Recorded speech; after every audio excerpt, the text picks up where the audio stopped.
रहे टीआर दोस्तों, अभी रायचूटी के अंदर कोरोना बहुत फैल चुका है। इसके मुताबिक आके हमारे केयर हॉस्पिटल के डॉक्टर सज्जाद सबसे बात करेंगे, इनके साथ मालूमात करेंगे ये कोरोना बीमारी क्या है, किस वजह से कोरोना बीमारी किस पॉजिटिव हो सकती है करके कोरोना के बारे में जानने के लिए हम डॉक्टर सज्जाद साहब से बात करेंगे।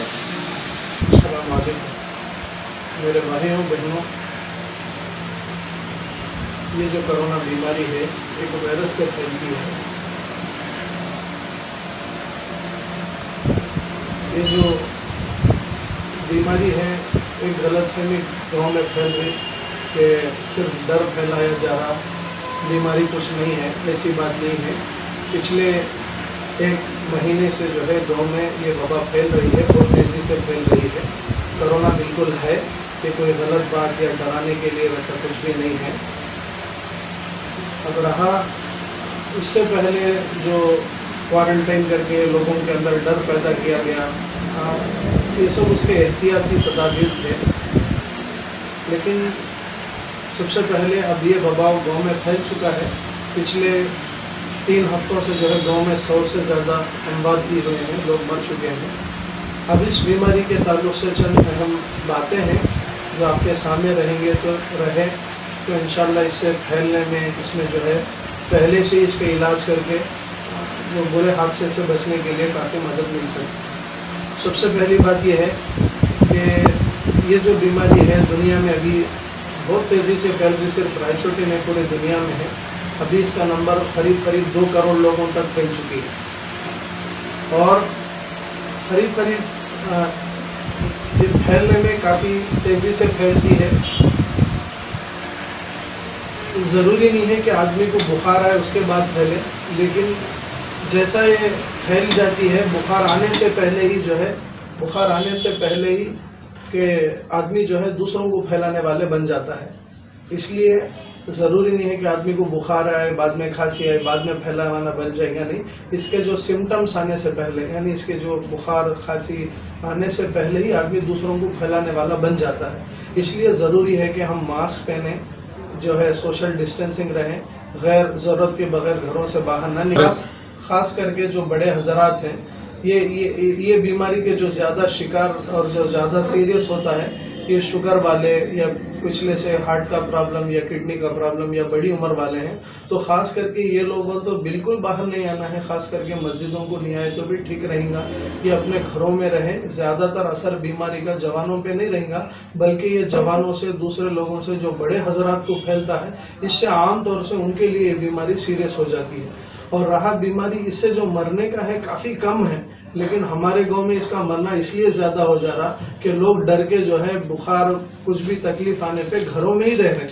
अगर ये लोग पहले ही बड़े लोगों को खास करके अगर पहले ही आगे दिखा लें और वो ऑक्सीजन, अगर ये जो प्रोब मीटर होता है अगर उससे चेक करवा लें तो ऑक्सीजन की कमी का पता चल गया, अगर पहले से ही हम हॉस्पिटलों में एडमिट होकर ऑक्सीजन करा लें और इसका ख्याल कर लेंगे तो इंशाल्लाह सीरियस होने के टाइम पे बच जाएंगे। गांव में हो रहा है कि जो है आइन टाइम पे घरों में रह रहे, दम बढ़ते जा रहा, जब बाहर निकल रहे तब कुछ नहीं कर सकते।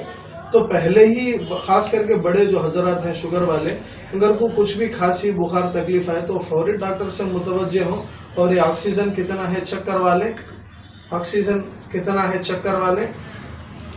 और अगर पहले से ही जाके दवाई ले लेंगे, कोरोना का जो आगे की बीमारी में क्या होता है, खून गड्ढा हो जाता है, खून गड्ढा हो जाके इसके वजह से हार्ट अटैक होता, इसके वजह से तकलीफ, सारे बीमारियों का फैलना इसके होता है।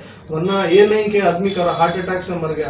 कोई भी आदमी मरता है तो लास्ट में जो मरता है हार्ट रुक के ही मरता है, लेकिन लोगों में गलतफहमी होगी डर के वजह से हार्ट अटैक आके मर गया। ये हरगिज़ सही नहीं है। डर का तो हिस्सा होगा, लेकिन मेन कोरोना के वजह से आदमी के अंदर आगे चल के खून गड्ढा हो जाता है, गड्ढे से हार्ट अटैक ये सारी चीजें निकल के जो है मरने का सबब बनता है। इतनी बीमारी दूर तक न फैले, पहले से ही अगर इलाज करा लिया जाए, पहले से ही दिखा लिया जाए। इलाज से मुराद ऑक्सीजन है, ऑक्सीजन अगर लगा लिया जाए और खून पतला करने के इंजेक्शन है, ये भी अगर पूरा कर लिया जाए तो काफी हद तक हमें ये जो सीरियस होके आखिर में जो हो रहा, इससे हम जो है हमें बचने का एक सबब जरिया मिलेगा। तो तो मेरी गुजारिश बस ये है कि जो आम जवान हैं इनको भी मामूल बुखार आ रही, हो सकता है ये कोरोना भी हो, मामूल बुखार भी हो, लेकिन ये जब बुखार आए तो ये बाहर ना निकले, अपने आप को घरों के बड़ों से बूढ़ों से दूर रखें, कोई कमरे में रहे, एक 10-12 दिन तक रहे। ये बीमारी जो वायरस वो सिम्टम बुखार आने से पहले फैलेंगी और उसके बाद ये करीब ये बुखार जाने के बाद 3-4 दिन तक रहेंगी, तब तक इसका जो है बड़ों लोगों के करीब न जाए, शुगर वालों के करीब न जाए, अपने आप को आइसोलेशन में रखे। वरना होता क्या है, ये जवानों से बूढ़ों को फैल रही और बूढ़ों को सीरियस होके काफी हद तक उनको जो है तकलीफ पहुंच रही। तो बीमारी से डरना कुछ नहीं है, इससे अक्सर जहां जो देशों में मुल्कों में अच्छे एहतियात किया जा रहा है, ये सब बातें की जा रही, वहां तो मौत 0.15% से भी कम है। जहां ये सब नहीं देख रहे, जहां लापरवाही हो रही, डर जाके कहाँ हॉस्पिटल में लेको चल जाती कि कहाँ घर वालों को लेको चल जाती, बोल को घरा में रहते हैं, वो सीरियस कर ले को जब बाहर आते हैं तब तक हमें बचाना बहुत मुश्किल हो रहा। तो इसलिए कोशिश ये करें कि अगर बड़े लोग हैं, शुगर वाले हैं, कुछ भी तकलीफ हो पहले दिखा लिया जाए। अब वैसा माहौल नहीं रहा कि घर वालों को सबको जाको गवर्नमेंट क्वारंटाइन में रखना, खिलाना पिलाना, ये सब नहीं होता। बस जो पॉजिटिव पेशेंट है उसको कोविड सेंटर्स बना दिए, पूरे कड़पे में 5-6 कोविड सेंटर्स है, अभी बेडों की तादाद भी बढ़ गई, आने वाले रायचोटी में भी 1-2 दिन में जो है सेंटर खुलने वाला है। तो डरने की बात नहीं है, पहले से बाहर आ जाए, पहले से चेक करवा ले, अंदर चेक करे बगैर अंदर रेयर करते रहेंगे तो बहुत मुश्किल होगा। अगर रिपोर्ट भी नहीं है तो दाखिला भी मुश्किल हो जाता है। वो एक बड़ी गलती होती है कि आदमी दिखाता नहीं, टेस्ट कराता नहीं, जब सीरियस होता है तो रिपोर्ट के बगैर जाता है तो हॉस्पिटल में एडमिट भी नहीं करते। अगर पहले से दिखा लेंगे, पहले से रिपोर्ट भी बना लेंगे, चेक करा लेंगे तो इंशाल्लाह आपका एडमिशन आसानी से, स्विम्स अलग से इसके कोविड का एक सेंटर खोल के हैं। डरने की बात नहीं है, काफी हद तक जो है बीमारी से उतना नुकसान नहीं है। अगर पहले से ऑक्सीजन, पहले से जरा खून पतले करने की दवाइयां, पहले से कुछ इलाज मुआवजा कर लेंगे तो काफी हद तक ये बीमारी फैलने में भी और इसका जो है सीरियस होने से हम बच सकते हैं। फिलवक्त गांव के अभी ये जो सवाल किया गया था कि लोग समझते हैं कि भाई टाइफाइड में भी, मलेरिया में भी, दूसरे बुखार में भी सर्दी खांसी रहती। अभी जो मैं 1 महीने से जो पेशेंट इस ताल्लुक से देख रहा हूँ, गांव में फिलवक्त ना टाइफाइड है ना मलेरिया है।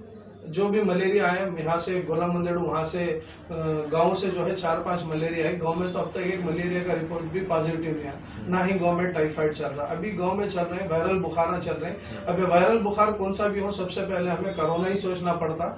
आमतौर से जवानों को कुछ नहीं होता, जब तक टेस्ट नहीं कर सकते, बोल नहीं सकते। तो जवान है, अगर कोई तकलीफ नहीं है तो 2-3 दिन में तकलीफ चल जाएंगी, बस उन्हें फैलाने वाला ना बन जाए। बड़े लोग कुछ भी बुखार हो, क्या भी हो, फौरी डॉक्टर से दिक्कत है। यानी कोई भी जवान लड़के को बुखार आता है उसको फौरन टेस्ट कराना चाहिए। अब गवर्नमेंट के पास इतने टेस्टा नहीं है जो 100 को टेस्ट कराए। अब वो इतने लोगों को करना बोले तो मुश्किल हो जाता, ऑलरेडी सैंपल किटा करना मुश्किल है। तो सारे लोगों को चेक करेंगे बोले तो गवर्नमेंट के पास इतने किट्स, इतने ये सब मिलना मुश्किल है। तो मेरा ये है कि अब वो हो जाएंगे तो फिर आइन टाइम पे जरूरत के टाइम पे किट्स नहीं मिलेंगे। तो इसलिए जो बूढ़े हजरात हैं, इनके लिए जो शुगर वाले हैं, अगर इनको टेस्ट कर लिया गया तो अच्छा है, पहले से इनके पास रिपोर्ट है तो एडमिशन के लिए आसानी। जवानों को ज्यादा हद तक 99% बीमारी जो है उससे ज्यादा नुकसान नहीं होगा। अगर वो लोगों को भी कुछ तकलीफ हो रही तो उसके बिना आपको चक्कर लेना पड़ता। अगर उनको भी हाफनी है, उनको भी ज्यादा तकलीफ है तो चक्कर लेना पड़ता। अभी जवान लोग को अपने बहुत सारे अपने लोग भी अभी हाफ रहे हैं, वो लोग कैसा है? अभी बाज लोग हाफना ऐसा है, पहले आके चेक करवा लें। अगर ये प्रोब से नॉर्मल है बोले तो अक्सर हौल से, डर से भी हाफना आता। बहुत से लोग डर के भी हाफ रहे हैं। हाँ, डरने का कोई है नहीं, इसमें ऐसी इतनी डर की बीमारी नहीं है। ये दूसरे वायरल जो उसके खानदानी बीमारियों से मौत उतनी नहीं है जितना फैलना इससे ज्यादा है।